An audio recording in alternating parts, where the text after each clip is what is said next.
Hello friends, मैं Parveen Singh education field YouTube channel में आप सभी लोगों का स्वागत करता हूं। आज मैं यूरोप महाद्वीप का चौथा पार्ट लेकर आया हूं। इससे पहले मैंने 3 पार्ट अपलोड कर दिए हैं डिटेल से। आज हम उसी क्रम में आगे देखते हैं चौथा पार्ट की तरफ।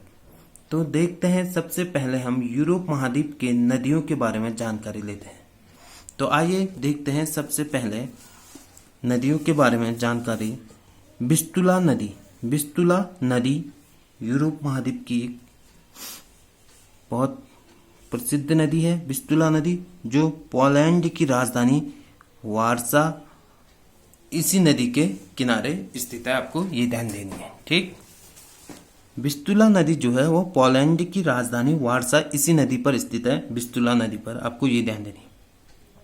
पोलैंड की नदी है यह विस्तुला अपना पानी बाल्टिक सागर में गिराती है। आपको ये ध्यान देना है। जो विस्तुला नदी है यह अपना पानी बाल्टिक सागर में गिराती है। आपको ये ध्यान देनी है, ठीक। बाल्टिक सागर में अपना पानी गिराती है। आपको ये ध्यान देनी है।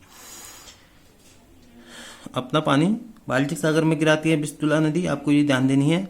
और पोलैंड की राजधानी जो वार्सा है वह विस्तुला नदी पर स्थित है। आपको ये ध्यान देनी है, ठीक। आपसे पूछा जाएगा कि पोलैंड की राजधानी जो वार्सा किस नदी के तट पर है, तो आपको बतानी है विस्तुला नदी के तट पर, ठीक। तो आइए हम मैप के जरिए से आपको विस्तुला नदी भी दिखाते हैं। तो यहाँ पर स्थित है आपके सामने विस्तुला नदी। ये है विस्तुला नदी, आपको दिख रहा होगा। यहाँ पर स्थित है विस्तुला नदी, ठीक।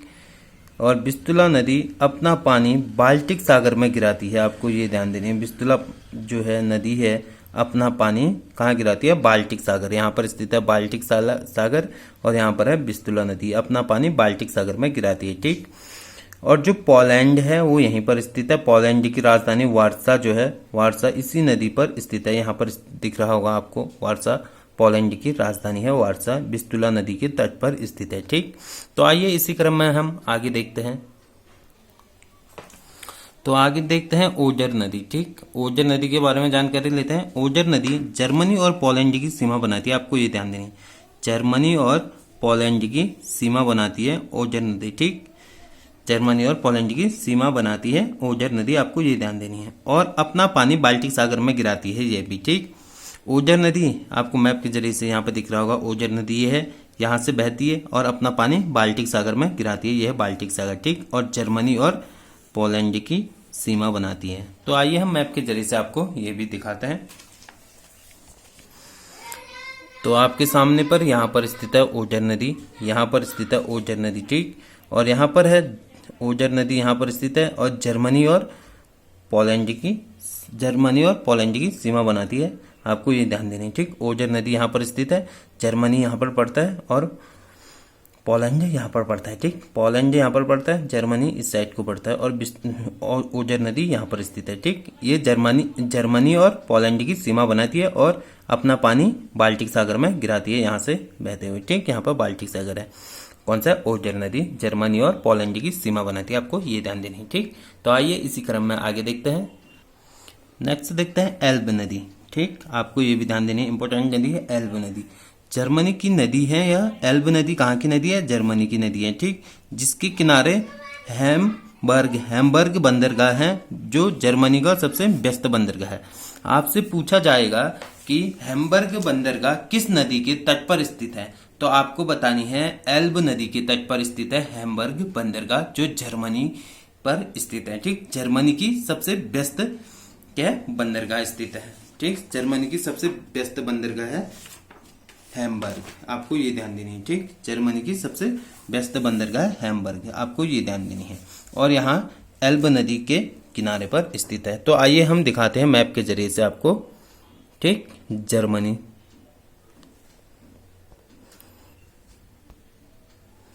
तो यहाँ पर स्थित है, आपके सामने में दिख रहा होगा। ये है एल्ब नदी, यहाँ पर स्थित है एल्ब नदी, आपको दिख रहा होगा। ये है एल्ब नदी, ठीक।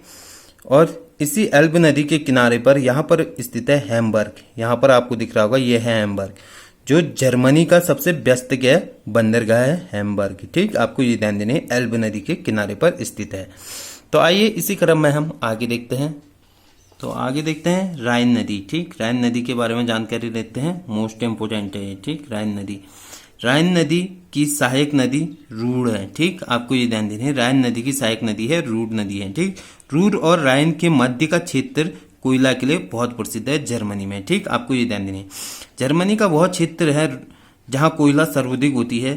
ठीक, राइन नदी और रूर नदी के मध्य वाला जो भाग है वह कोयला के लिए बहुत प्रसिद्ध है जर्मनी पर। आपको ये ध्यान देना है। ठीक, विश्व में सर्वाधिक कोयला क्षेत्र राइन नदी के क्षेत्र पर ही पाया जाता है। आपको ये ध्यान देना है, विश्व पूरे वर्ल्ड की बात हो रही है, विश्व में सर्वाधिक कोयले की बात करें तो इसी राइन नदी के क्षेत्र पर पाया जाता है। ठीक, तो ये है आपके सामने में, ये है राइन नदी और यहाँ पर स्थित है रूर नदी। ठीक, ये दो नदी है, इन दोनों, ये राइन नदी है और इसकी सहायक नदी है रूर नदी, और इन दोनों के बीच की भाग, जो बीच वाला क्षेत्र है, यह कोयले के लिए प्रसिद्ध है। ठीक, यह वाला जो क्षेत्र है यह कोयले के लिए प्रसिद्ध है। ठीक, और ये जर्मनी और फ्रांस के मध्य का भाग है। ठीक, यहाँ पर जर्मनी स्थित है और इस साइड को फ्रांस है। ठीक, आपको ये भी ध्यान देनी है। ठीक, जर्मनी और फ्रांस के मध्य वाला भाग है, तो आपको ये ध्यान देनी है, मोस्ट इंपोर्टेंट है ये रूर। ठीक, आपसे पूछा जाए कि विश्व में सर्वाधिक कोयला किस क्षेत्र में पाया जाता है, तो आपको बतानी है जर्मनी के राइन नदी के क्षेत्र पर विश्व में सर्वाधिक कोयला पाया जाता है। ठीक, इसीलिए इसको रूर भी कहते हैं। और भारत का रूर किस क्षेत्र को कहा जाता है, भारत का रूर किस क्षेत्र को कहा जाता है, आपको कमेंट बॉक्स में ये बतानी है, भारत का रूर किस क्षेत्र को कहा जाता है और किस नदी को कहा जाता है, आपको ये बतानी है। ठीक, तो आइए इसी क्रम में हम आगे देखते हैं। तो आगे देखते हैं फ्रांस की बात। अभी हमने जर्मनी की बात की थी, पूरे जो जितने भी नदी पड़े, राइन नदी, एल्ब नदी, ये सब जर्मनी की पड़ी थी। अब देखते हैं फ्रांस की। ठीक, फ्रांस की बात करते हैं तो फ्रांस में सीन नदी है। ठीक, फ्रांस की महत्वपूर्ण नदी है सीन, इसके तट पर पेरिस शहर स्थित है। ठीक, फ्रांस सीन नदी के तट पर ही पेरिस शहर स्थित है फ्रांस पर। ठीक, आपको ये ध्यान देना है, जो फ्रांस की राजधानी है पेरिस। ठीक, फ्रांस की राजधानी क्या है, पेरिस है। ठीक, यह सीन नदी के तट पर स्थित है। यह अपना पानी इंग्लिश चैनल पर गिराती है। जो सीन नदी है यह अपना पानी कहाँ गिराती है, इंग्लिश चैनल में गिराती है। आपको ये ध्यान देनी है, सीन नदी जो है अपना पानी इंग्लिश चैनल में गिराती है, आपको ये भी ध्यान देनी है। और जो फ्रांस की राजधानी पेरिस है इसी सीन नदी के तट पर स्थित है। ठीक है, ये भी ध्यान देना, और इसे फैशन नगरी कहा जाता है। आपको ये ध्यान देना, जो पेरिस है फ्रांस की राजधानी, इसे फैशन नगरी कहा जाता है, आपको ये भी ध्यान देनी। तो आइए हम मैप के जरिए से आपको ये भी दिखाते हैं। ठीक, मैप के जरिए से आपको ले चलते हैं सीन नदी के तट, सीन नदी के क्षेत्र पर। तो आपके सामने में यहाँ पर दिख रहा होगा सीन नदी। ठीक, यहाँ पर स्थित है सीन नदी, आपको दिख रहा होगा, यहाँ पर पेरिस है ये। ठीक, फ्रांस की राजधानी पेरिस। ठीक, फ्रांस की राजधानी पेरिस है जो सीन नदी के तट पर स्थित है, आपको यहाँ पर दिख रहा होगा सीन नदी। ठीक, फ्रांस की राजधानी है पेरिस जो सीन नदी के तट पर स्थित है, और जो सीन नदी है यह अपना पानी इंग्लिश चैनल में गिराती है, यहाँ पर स्थित है इंग्लिश चैनल। ठीक, दिख रहा होगा। तो आइए इसी क्रम में हम आगे देखते हैं। तो आगे देखते हैं लोअर नदी। ठीक है, आगे देखते हैं लोअर नदी। लोअर नदी यह भी फ्रांस का महत्वपूर्ण नदी है। ठीक, एक तो अभी हमने सीन नदी देखा जो पेरिस शहर स्थित है, और नेक्स्ट है लोअर नदी। ठीक, लोअर नदी अपना पानी, जो लोअर नदी है, लोअर नदी अपना पानी बिस्के की खाड़ी में गिराती है। अपना पानी कहाँ गिराती है, बिस्के की खाड़ी में, और सीन नदी इंग्लिश चैनल में गिराती है। ठीक, लोअर नदी अपना पानी बिस्के की खाड़ी में गिराती है, आपको ये ध्यान देनी है। और इसी नदी के किनारे नांटेस शहर स्थित है। ठीक, फ्रांस में एक नांटेस शहर पड़ता है, यह लोअर नदी के किनारे स्थित है। ठीक, जो कागज उद्योग के लिए बहुत प्रसिद्ध है फ्रांस में, आपको ये ध्यान देनी है। जो नांटेस शहर है वह कागज उद्योग के लिए प्रसिद्ध है, और यह लोअर नदी के तट पर स्थित है। तो आइए हम मैप के जरिए से आपको ये भी दिखाते हैं। तो आपके सामने में यहाँ पर तो दिख रहा होगा लोअर नदी। ठीक, यहाँ पर है ये लोअर नदी, आपको दिख रहा होगा, यह अपना पानी बिस्के की खाड़ी में गिराती है। ठीक, लोअर नदी अपना पानी बिस्के की खाड़ी में गिराती है। ठीक, जो लोअर नदी थी, लोअर नदी यहाँ से अपना पानी बिस्के की खाड़ी में गिराती है, यहाँ पर है बिस्के की खाड़ी, और यहीं पर है फ्रांस के यहाँ पर स्थित है नांटेस शहर। यहाँ पर दिख रहा होगा आपको, ये मैप के जरिए से मैं दिखा रहा हूँ आपको, यहाँ पर है नांटेस शहर। ठीक, जो लोअर नदी के किनारे स्थित है और लोअर नदी जो है अपना पानी बिस्के की खाड़ी में गिराती है, आपको ये ध्यान देनी है। और यहीं पर नांटेस शहर है जो कागज उद्योग के लिए प्रसिद्ध है फ्रांस में, ठीक, कागज उद्योग के लिए प्रसिद्ध है, ठीक, आपको ये भी ध्यान देनी है। तो आइए इसी क्रम में हम आगे देखते हैं। तो आगे देखते हैं ड्यूरो नदी, ठीक, ड्यूरो नदी के बारे में। यह टागस नदी पर ही पुर्तगाल की राजधानी स्थित है। टागस नदी, जो यहाँ पर टागस नदी है, यहाँ पर पुर्तगाल है, आपको ये ध्यान देनी है, ये सीमा बनाती है, ये पुर्तगाल है, ठीक, और ये है स्पेन, ठीक, पुर्तगाल और स्पेन। और जो ये पुर्तगाल है, पुर्तगाल की राजधानी है लिस्बन, ठीक, पुर्तगाल की राजधानी क्या है, लिस्बन, ठीक, पुर्तगाल की राजधानी लिस्बन, जो टागस नदी के तट पर स्थित है, पुर्तगाल की राजधानी लिस्बन, ठीक। और स्पेन जो है यह ड्यूरो नदी के तट पर स्थित है, ठीक, आपको ये ध्यान देना है। तो आइए हम मैप के जरिए से आपको ये भी दिखाते हैं। तो आपको यहाँ पर, ठीक, ये है, आपको दिख रहा होगा, इधर है ये टागस नदी जो पुर्तगाल की राजधानी है लिस्बन, ठीक, टागस नदी, ठीक।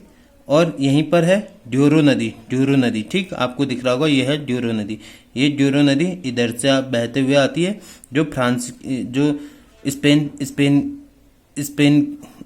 से, ठीक, स्पेन और पुर्तगाल पे अलग करती है ये, ठीक, ये दोनों आपस में बढ़ते हैं। तो ये भी यहाँ पर ये है ड्यूरो नदी, ठीक, जो स्पेन पे है ड्यूरो नदी, और जो टागस नदी है या लिस्बन जो पुर्तगाल की राजधानी है इसी नदी पर स्थित है, ठीक, आपको ये भी ध्यान देना है। तो आइए हम इसी क्रम में हम आगे देखते हैं। तो आगे देखते हैं एपिनाइस पर्वत से पो नदी निकलती है, जो इटली की गंगा भी कहा जाता है, इसको ये भी ध्यान देनी है आपको, ठीक। इटली पर बहती है एक नदी है पो नदी, जो एपिनाइस पर्वत से निकलती है, ठीक। यह चावल के लिए बहुत प्रसिद्ध है इस क्षेत्र पे, जो लंबाडी का मैदान है पो नदी पर है, ठीक, जो पो नदी है इटली के, यह लंबाडी का मैदान इसी पो नदी के तट पर स्थित है, लंबाडी का मैदान, ठीक, इटली में, जो उत्पादन सर्वाधिक करता है चावल का, ठीक, चावल का सर्वाधिक उत्पादन होता है लंबाडी के मैदान में, इटली में, ठीक, आपको ये ध्यान देनी है, जो पो नदी के तट पर स्थित है। पो नदी एपिनाइस पर्वत से निकलती है, मैंने आपको अभी बताया, पो नदी एपिनाइस पर्वत से निकलती है। पो नदी को इटली का गंगा भी कहा जाता है, मोस्ट इंपोर्टेंट। आपसे पूछा जाएगा इटली का गंगा किस नदी को कहा जाता है, तो आपको बतानी है इटली का गंगा पो नदी को कहा जाता है, ठीक। तो आइए हम मैप के जरिए से आपको ये भी दिखाते हैं, ठीक। तो आपके सामने में यहाँ पर स्थित है, यहाँ पर स्थित है एपिनाइस पर्वत, आपको दिख रहा होगा, ये है एपिनाइस पर्वत, ठीक। यहीं से पो नदी निकलती है, आपको ये भी ध्यान देनी है, पो नदी यहीं से निकलती है एपिनाइस पर्वत से, आपको दिख रहा होगा, ये इटली की राजधानी यहाँ पर रोम है, यहाँ पे आपको दिख रहा होगा, ये इटली का भाग है, ठीक। यहीं से एपिनाइस पर्वत निकलती है, एपिनाइस पर्वत से निकलती है, ठीक, पो नदी, और उसे इटली का गंगा भी कहते हैं, आपको ये भी ध्यान देनी है, पो नदी को इटली का गंगा कहा जाता है, आपको ये ध्यान देनी है, ठीक। और यहीं पर लंबाडी का मैदान भी स्थित है, लंबाडी का मैदान है जो चावल के लिए प्रसिद्ध है, यहाँ पर दिख रहा होगा आपको, ये चावल के लिए प्रसिद्ध है लंबाडी का मैदान, ठीक, लंबाडी का मैदान जो है वो चावल के लिए प्रसिद्ध है, ठीक, आपको ये ध्यान देना है। और एपिनाइस पर्वत से पो नदी निकलती है, जो इटली का गंगा कहा जाता है इसको। तो आइए इसी क्रम में हम आगे देखते हैं। आपको ये भी ध्यान देनी है कि इटली अंगूर और जैतून के लिए भी विश्व में प्रथम स्थान है, जो इटली है, इटली देश, वह विश्व में इटली अंगूर और जैतून के लिए भी प्रसिद्ध है, आपको ये भी ध्यान देना है, ठीक। आपसे पूछा जाए कि अंगूर और जैतून के लिए विश्व में प्रथम स्थान किसका है, तो इटली का है, ठीक, आपको ये भी ध्यान है। तो आइए आगे देखते हैं टिब्रे नदी के बारे में जानकारी लेते हैं, ठीक, टिब्रे नदी के बारे में जानकारी लेते हैं। टिब्रे नदी के किनारे शहर है रोम, आपको ये ध्यान देना है, रोम शहर टिब्रे नदी के किनारे स्थित है, ठीक, रोम शहर टिब्रे नदी के किनारे स्थित है, आपको ये ध्यान देना है, जो इटली की राजधानी है। इटली की राजधानी क्या है, रोम है, आपको पता होगा इटली की राजधानी रोम है, ठीक, यह टिब्रे नदी पर स्थित है, आपको ये भी ध्यान देनी है, ठीक, टिब्रे नदी पर स्थित है। और वेटिकन सिटी इसी नदी के किनारे है, वेटिकन सिटी इसी नदी के किनारे हैं, टिब्रे नदी के किनारे, ठीक, वेटिकन से। आपसे पूछा जाएगा जो विश्व की सबसे छोटी देश है वेटिकन सिटी, वो किस नदी के तट पर है, तो आपको बतानी है टिब्रे नदी के तट पर है, ठीक, जो विश्व का सबसे छोटा देश है, ठीक, आपको ये भी ध्यान है। टिब्रे नदी अपना पानी टिरहिनियर सागर पर गिराती है, टिब्रे नदी अपना पानी कहाँ गिराती है, टिरहिनियर सागर, टिरहिनियर सागर है यहाँ पर स्थित, तो वहीं पर अपना पानी गिराती है टिब्रे नदी। ठीक, तो आपके सामने में दिखाते हैं हम मैप के जरिए से। तो यहाँ पर स्थित है टिब्रे नदी, यहीं से निकलती है। रोम यहाँ पर है रोम। ठीक, यहीं पर रोम के बगल पर वेटिकन सिटी है। यहाँ पर वेटिकन सिटी है। वेटिकन सिटी जो सबसे छोटा देश है विश्व का। ठीक, वेटिकन सिटी आपको दिख रहा होगा, ये है वेटिकन सिटी। ठीक, और इटली की राजधानी रोम यहीं पर स्थित है, जो टिब्रे नदी के तट पर स्थित है। और टिब्रे नदी अपना पानी गिराती है टिरहरिनियर सागर पर। यहाँ पर है टिरहिनियर सागर। ठीक, आपको ये भी देना। तो आइए इसी क्रम में हम आगे ले चलते हैं आपको। तो आगे देखते हैं सेसिल्स द्वीप। ठीक, सीसिल्स द्वीप के बारे में जानकारी लेते हैं। सीसिल द्वीप, यह जो सीसिल द्वीप है, इस द्वीप पर माउंट एटना ज्वालामुखी पर्वत है, जो एक सक्रिय ज्वालामुखी पर्वत है। आपको ये भी ध्यान देना है। ठीक, सेसिल्स द्वीप पर स्थित है माउंट एटना ज्वालामुखी पर्वत। ठीक, आपको ये भी ध्यान देना है। माउंट एटना ज्वालामुखी पर्वत जो है वो सेसिल्स द्वीप पर स्थित है। ठीक, इटली में विसुवियस ज्वालामुखी पर्वत है, जो सक्रिय और सुसुप्त दोनों प्रकार की हैं। ठीक, आपको ये भी ध्यान है। इटली में एक और ज्वालामुखी पर्वत है विसुवियस ज्वालामुखी है इटली में, जो यह कैसा है, सक्रिय और सुसुप्त ज्वालामुखी पर्वत है। ठीक, आपको ये भी ध्यान देनी है। तो यहाँ पर स्थित है, आपके सामने में दिख रहा होगा, यह है सेसिल्स द्वीप। ठीक, सेसिल्स द्वीप समूह यहाँ पर स्थित है। ठीक, सेसिल्स द्वीप जो माउंट एटना ज्वालामुखी पर्वत है, जो माउंट एटना ज्वालामुखी सक्रिय ज्वालामुखी पर्वत है, यह यहीं पर स्थित है। जो माउंट एटना ज्वालामुखी है, माउंट एटना ज्वालामुखी जो सक्रिय ज्वालामुखी पर्वत है, वह इसी सेसिल्स द्वीप पर ही स्थित है। आपको ये ध्यान देनी। ठीक, माउंट एटना ज्वालामुखी पर्वत इसी सेसिल्स द्वीप पर स्थित है, जो सक्रिय ज्वालामुखी पर्वत है। इसी क्रम में हम आगे देखते हैं। तो आगे देखते हैं डैन्यूब नदी। ठीक, डैन्यूब नदी के बारे में जानकारी लेते हैं। डैन्यूब नदी यह जर्मनी में है। ठीक, डैन्यूब नदी किस में, जर्मनी देश पर है। यह नदी ब्लैक फॉरेस्ट पर्वत से निकलती है। आपको ये ध्यान देनी है। मोस्ट इंपोर्टेंट क्वेश्चन है। ब्लैक फॉरेस्ट पर्वत जर्मनी पर है, जो डैन्यूब नदी निकलती है ब्लैक फॉरेस्ट पर्वत से। ठीक, आपको ये ध्यान देनी है। ब्लैक फॉरेस्ट पर्वत से निकलती है डैन्यूब नदी, आपको ये ध्यान देनी है, जो जर्मनी पर है। ठीक, अपना पानी यह काला सागर में गिराती है। आपको ये भी ध्यान देनी है। अपना पानी कहाँ गिराती है, डैन्यूब काला सागर में गिराती है, जो 9 देशों से होकर गुजरती है। ठीक, आपसे पूछा जाएगा कि डैन्यूब नदी कितने देशों से होकर गुजरती है, तो 9 देशों से होकर गुजरती है, और यह ब्लैक फॉरेस्ट पर्वत से निकलती है। ठीक, और अपना पानी काला सागर में गिराती है। आपको ये भी ध्यान है। इनमें से 5 देश की राजधानी लगती है। ठीक, 9 देशों में से 5 देश ऐसे हैं जिनकी राजधानी लगती है इसी डैन्यूब नदी से। ठीक, आपको ये भी ध्यान देनी है। यह नदी यूरोप की दूसरी लंबी नदी है। आपको ये भी ध्यान देनी। ठीक, जो डैन्यूब नदी है, यह यूरोप की दूसरी लंबी नदी है। ठीक, आपको ये ध्यान देनी। जो डैन्यूब नदी है, यह यूरोप की दूसरी लंबी नदी है। इस नदी को यूरोप की जीवन रेखा भी कहा जाता है। डैन्यूब नदी को, मोस्ट इंपोर्टेंट क्वेश्चन है, यूरोप की जीवन रेखा किस नदी को कहा जाता है, तो आपको सीधी सीधी बतानी है। यूरोप की जीवन रेखा किस नदी को कहा जाता है, तो डैन्यूब नदी को यूरोप की जीवन रेखा कहा जाता है। आपको ये भी ध्यान देनी। ठीक, और यूरोप की दूसरी लंबी नदी भी है। तो आइए हम मैप के जरिए से आपको ये भी दिखाते हैं। तो ये है आपके सामने में डैन्यूब नदी, आपको दिख रहा होगा, यहाँ पर स्थित है डैन्यूब नदी। ये यहाँ पर स्थित है डैन्यूब नदी, आपको दिख रहा होगा। और यह डैन्यूब नदी अपना पानी काला सागर में गिराती है। यहाँ पर स्थित है काला सागर, काफी दूर है डैन्यूब नदी, यहाँ पर है, और यहाँ से अपना पानी काला सागर में गिराती है। यह 9 देशों से होकर गुजरती है। आपको डैन्यूब नदी जो है काला सागर तक 9 देशों से होकर गुजरती है, और 9 देशों में से 5 देश ऐसे हैं जिसकी राजधानी इसी यहीं पर लगती है। ठीक, राजधानी लगती है। ठीक, और इसे यूरोप का जीवन रेखा भी कहा जाता है, इसी डैन्यूब नदी को। आपको ये भी ध्यान देनी। ठीक, डैन्यूब नदी को क्या कहा जाता है, यूरोप का जीवन रेखा। ठीक, आपको ये भी ध्यान देनी। और यूरोप की दूसरी लंबी नदी भी है। ठीक, डैन्यूब नदी। तो आइए इसी क्रम में हम आगे ले चलते हैं। तो आगे देखते हैं बोल्गा नदी। ठीक, आपको दिख रहा होगा बोल्गा नदी, यह यूरोप महाद्वीप की सबसे लंबी नदी है। आपको ये ध्यान देनी है। आपसे पूछा जाएगा यूरोप महाद्वीप की सबसे लंबी नदी कौन सी है, तो बोल्गा नदी यूरोप महाद्वीप की सबसे लंबी नदी है। और दूसरी लंबी नदी अभी मैंने बताया डैन्यूब नदी। ठीक, जो यूरोप महाद्वीप की सबसे लंबी नदी है बोल्गा नदी, और अपना पानी कैस्पियन सागर में गिराती है। आपको ये भी ध्यान देनी है। ठीक, विश्व की सबसे बड़ी खारे पानी की झील कैस्पियन सागर है, आपको ये भी ध्यान देनी है। विश्व की सबसे बड़ी खारे पानी की झील है कैस्पियन सागर। जबकि मीठे पानी की सबसे बड़ी झील है सुपिरिया झील, ठीक। और यूरोप का सबसे बड़ा देश है रूस, आपको ये भी ध्यान देनी है। यूरोप का सबसे बड़ा देश है रूस, ठीक, आपको ये भी ध्यान देनी है, ठीक। और विश्व की सबसे बड़ी खारे पानी की झील कैस्पियन और जबकि मीठे पानी की सुपिरिया, ठीक। तो वोल्गा नदी के बारे में हम आपको ले चलते हैं, ठीक।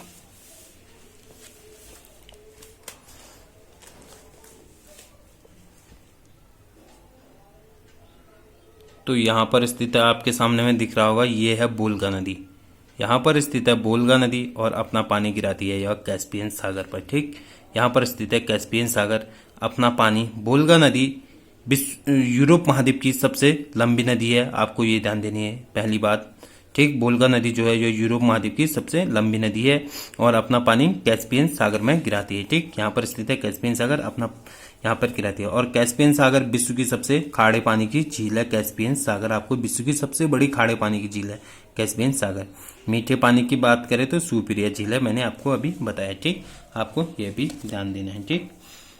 तो आइए इसी क्रम में हम आगे देखते हैं। चलो आगे देखते हैं, कुछ महत्वपूर्ण पर्वतों के बारे में जानकारी लेते हैं, ठीक। अभी नदी के बारे में जानकारी ली, अब पर्वतों के बारे में जानकारी। अल्पास पर्वत के बारे में देखते हैं।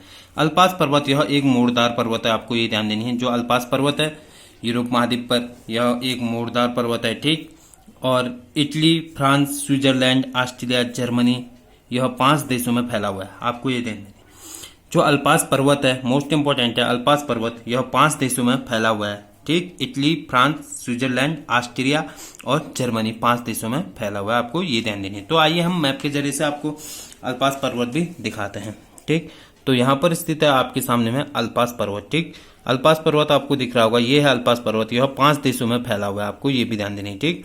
5 देशों में फैला हुआ है अल्पास पर्वत, ठीक, आपको ये ध्यान देनी है। वो 5 देश कौन कौन से? इटली, फ्रांस, स्विट्जरलैंड और ऑस्ट्रिया और जर्मनी, ये 5 देशों में फैला हुआ है अल्पास पर्वत, आपको ये ध्यान देना है। तो आइए इसी क्रम में हम आगे देखते हैं। तो आगे देखते हैं यूराल पर्वत के बारे में। यूराल पर्वत यह भी मोड़दार पर्वत है, ठीक। यूराल पर्वत जो है यह भी मोड़दार पर्वत है, यह यूरोप और एशिया को अलग करती है, ठीक। जो यूराल पर्वत श्रेणी है यह यूरोप और एशिया को अलग करती है, यूराल पर्वत, आपको ये ध्यान देनी है। और कैस्पियन सागर यहाँ पर स्थित है, यूराल पर्वत के नीचे कैस्पियन सागर है और उसी के नीचे पर कैस्पियन सागर के नीचे है काकिकस पर्वत, ठीक। यहाँ पर यूरोप है और यहाँ पर एशिया है, इन दोनों के बीच को अलग करती है यूराल पर्वत और यूराल पर्वत के जस्ट नीचे पर है कैस्पियन सागर, आपको ये भी ध्यान देना है। और कैस्पियन सागर से नीचे जुड़ा हुआ है काकिकस पर्वत। काकिकस पर्वत जो यहाँ पर काकिकस पर्वत श्रेणी जो यहाँ की सबसे ऊंची चोटी है, एल्ब्रूज जो यूरोप की सबसे ऊंची चोटी है, ठीक, काकिकस पर्वत पर स्थित है, आपको ये भी ध्यान देनी है, ठीक। तो इनमें से तो हम मैप के जरिए से पहले आपको दिखाते हैं यूराल पर्वत। तो आपके सामने में यहाँ पर स्थित है यूराल पर्वत, हम ऐसे करके दिखाते हैं आपको, ये है यूराल पर्वत, ठीक। आपको दिख रहा होगा यूराल पर्वत यहाँ पर स्थित है, ये है यूराल पर्वत श्रेणी।